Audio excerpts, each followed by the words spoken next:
ونر طريقي كي أراه يطيب. بسم الله الرحمن الرحيم. الحمد لله رب العالمين، والصلاة والسلام على أشرف الأنبياء والمرسلين نبينا محمد وعلى آله وصحبه أجمعين. Chers frères, chères sœurs, assalamu alaikum wa rahmatullahi wa barakatuh, et bienvenue à tous et à toutes dans la continuité de l'explication du hadith Jibril alayhi salam, qui est venu voir le messager d'Allah sallallahu alayhi wa sallam pour le questionner de plusieurs questions qui est un enseignement religieux pour les compagnons présents et pour la communauté tout entière. Et nous étions arrivés à la question de Jibril alayhi salam au prophète alayhi salatu wassalam: Akhbirni anil iman, informe-moi sur la foi. فقال النبي صلى الله عليه وسلم: الإيمان أن تؤمن بالله وملائكته وكتبه ورسله واليوم الآخر وتؤمن بالقدر خيره وشره. La foi est que tu crois en Allah, en ses anges, en ses messagers, en ses livres, au jour dernier, le jour de la résurrection, et au destin bon et mauvais. Et nous sommes dans l'explication de ce jour, de ce grand jour qui est le jour dernier, et qui amène le croyant à être toujours en relation avec l'au-delà et la croyance qu'il quittera un jour, sans aucun doute, ce monde dans lequel il vit pour rejoindre dans un premier temps la tombe, puis pour être ressuscité pour ce grand jour qui est le jour de la résurrection. Et cela aussi, ça amène le croyant à être vigilant et ne pas vivre dans l'insouciance. Tu sais que tu vas mourir, tu es certain de cela. Et les preuves dans le Coran et dans la Sunna du jour de la résurrection te prouvent qu'on va être ressuscité pour rendre compte. Puis après, deux destinations, le paradis ou l'enfer. Donc comment la personne pourrait jouer avec son temps de vie qui est réduit, qui est momentané dans ce bas monde, pour une vie éternelle pour ceux qui ont cru au paradis sans fin. Ce n'est pas 1000 ans, ni 10 000 ans, ni 1 million d'années, sans fin, éternel. Et aussi une demeure au paradis pour ceux qui ont mécru, éternel. Donc cela amène la personne à se préparer et à être vigilant et à vivre dans l'obéissance d'Allah. Et l'au-delà commence avec la venue de la mort. Une fois que la mort est venue à la personne, sa résurrection est venue pour lui. Il se trouve dans sa tombe, et dans cette tombe qui s'appelle Hayatul Barzakh, qui est l'étape entre les deux étapes. C'est une étape d'attente de la venue du jour de la résurrection. C'est pour ça qu'elle s'appelle Hayatul Barzakh.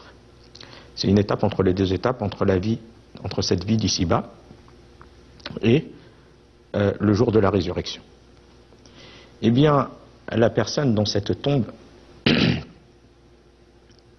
subit soit des délices ou des supplices. Et tout cela a été prouvé dans le Coran et dans la sunna du messager d'Allah sallallahu alayhi wa sallam. Bien évidemment,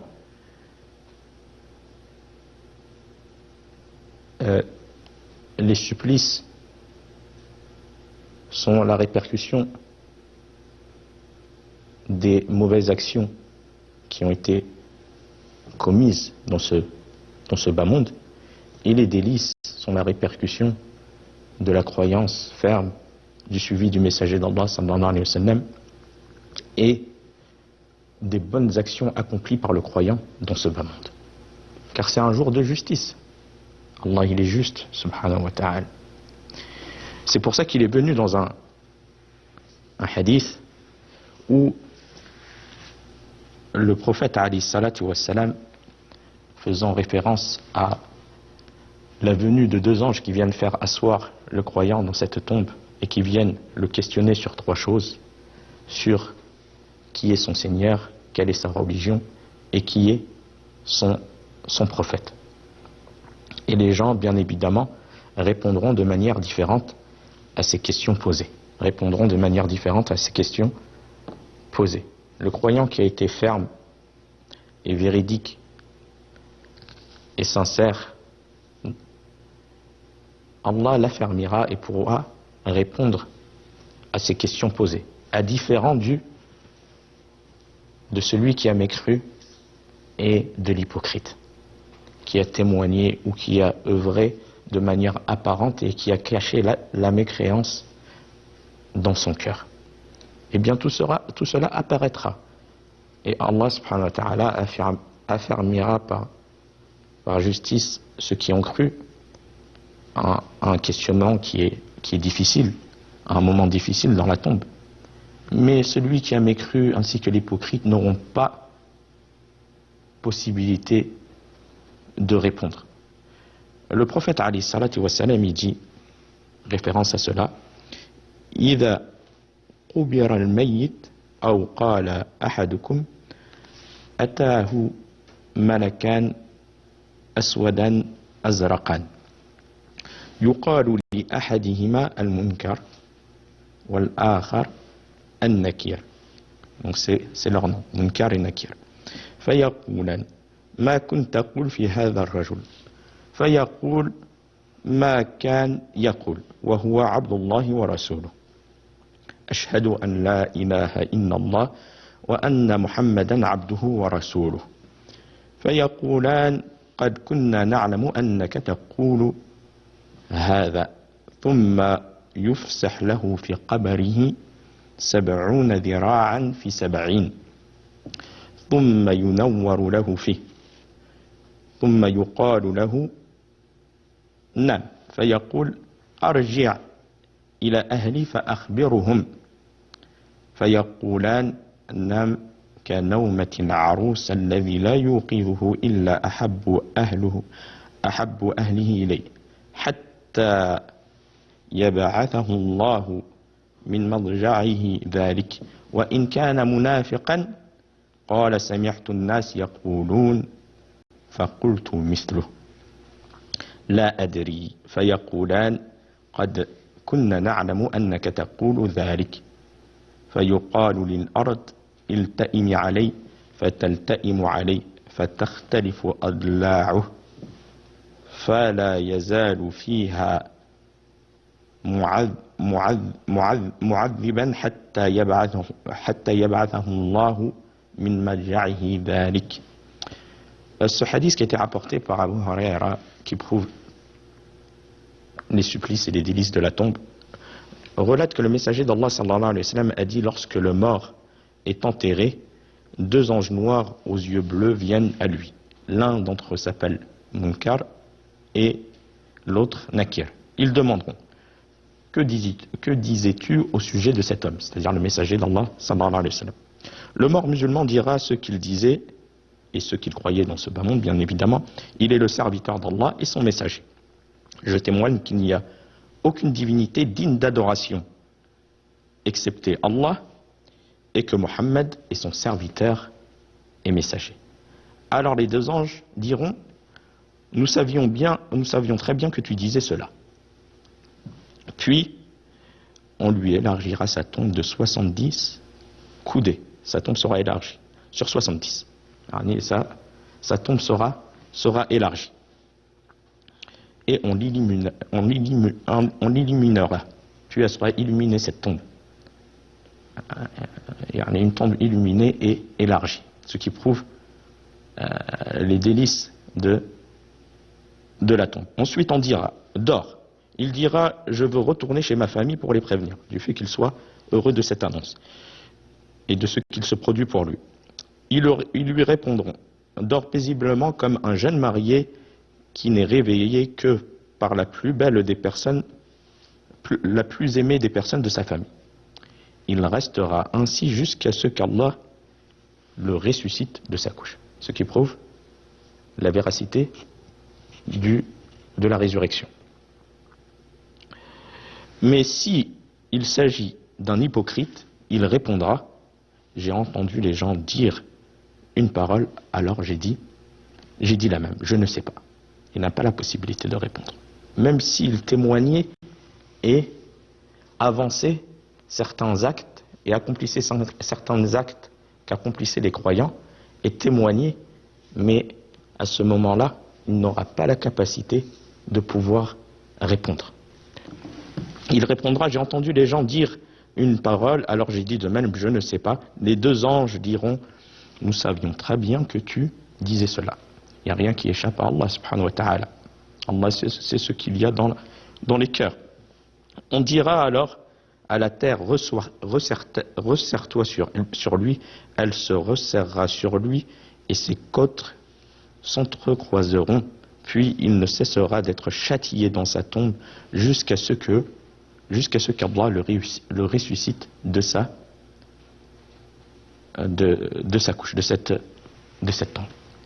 Eh bien, tout cela montre que le croyant subit des supplices, tout comme subit des châtiments dans sa tombe. Et parmi les causes de châtiment dans la tombe, il y a la médisance. La médisance, le fait de causer du tort aux gens. Cela, ce sont des causes de châtiment dans la tombe.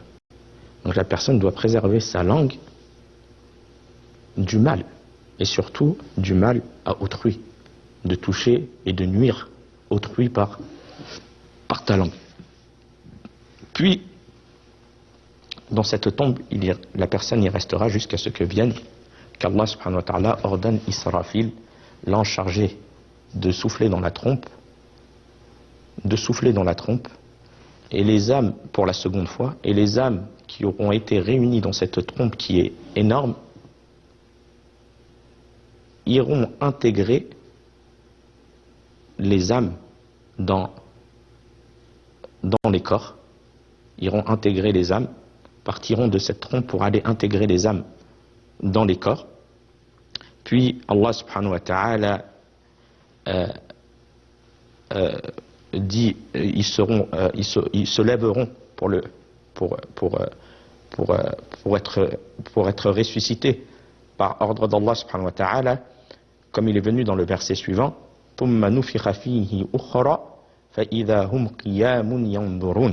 puis on y soufflera de nouveau une deuxième fois, quand Israfil soufflera une deuxième fois dans la trompe, puis on y soufflera de nouveau et les voilà debout à regarder. Donc ils sont ressuscités pour ce grand jour. Puis par la suite, ils seront enjoints de se rendre à Ardul Mahshar, c'est cette terre où les gens seront réunis dans le but d'être jugés, comme Allah subhanahu wa ta'ala le décrit dans le verset suivant.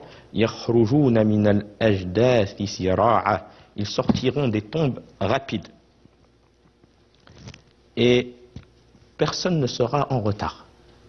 Personne ne sera en retard. Tout le monde sera amené à cette terre, Ardul Mahshar, et se dirigeront tous vers ce grand rassemblement.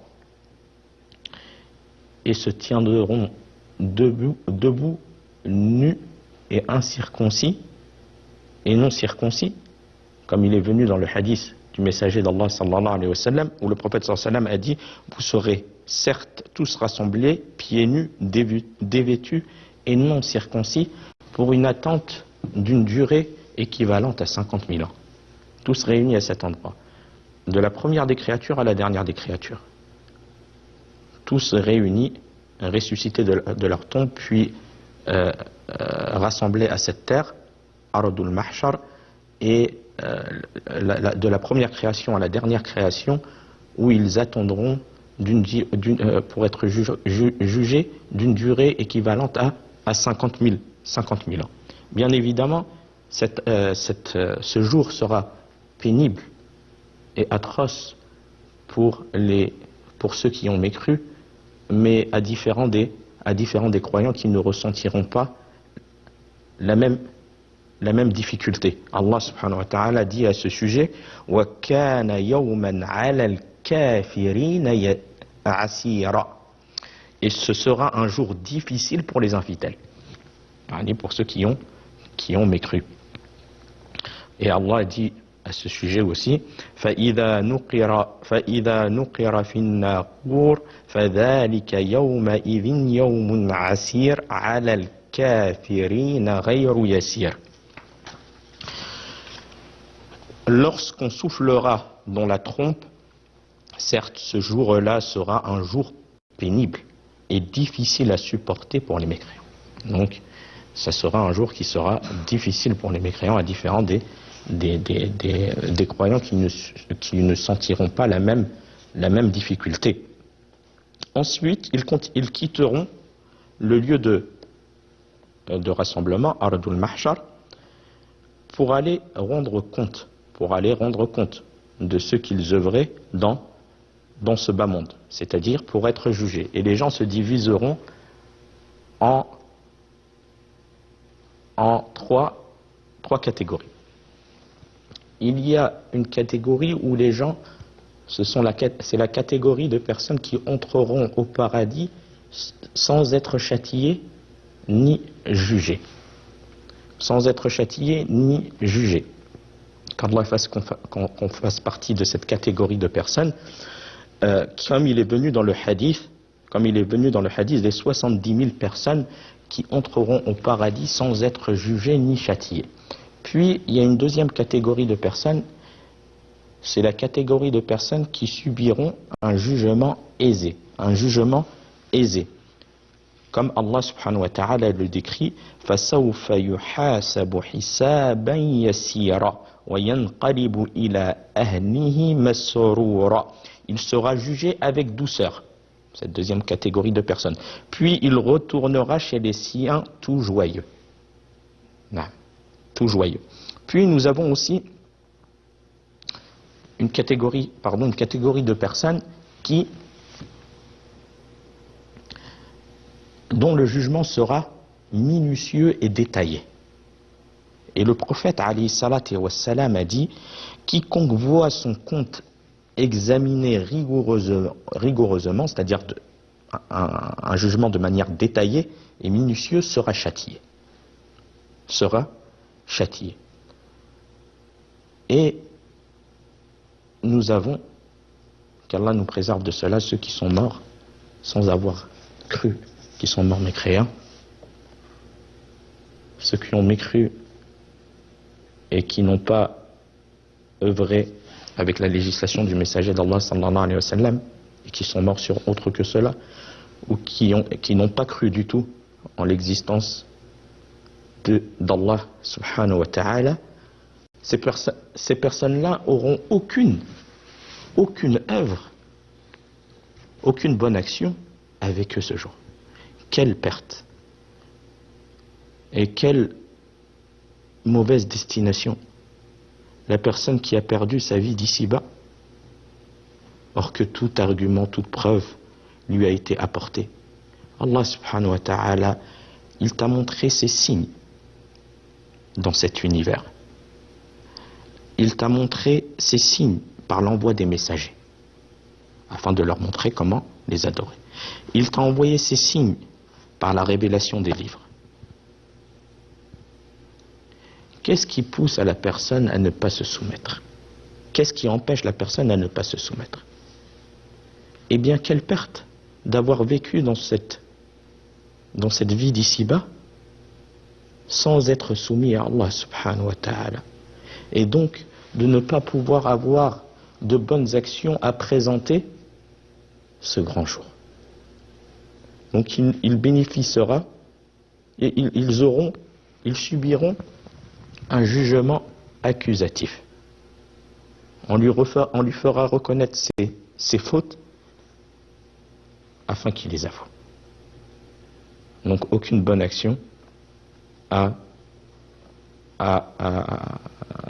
qu'ils présenteront et qu'ils auront avec eux ce jour-là. Qu'Allah nous en préserve. Puis par la suite, les œuvres, les bonnes actions et les mauvaises actions seront pesées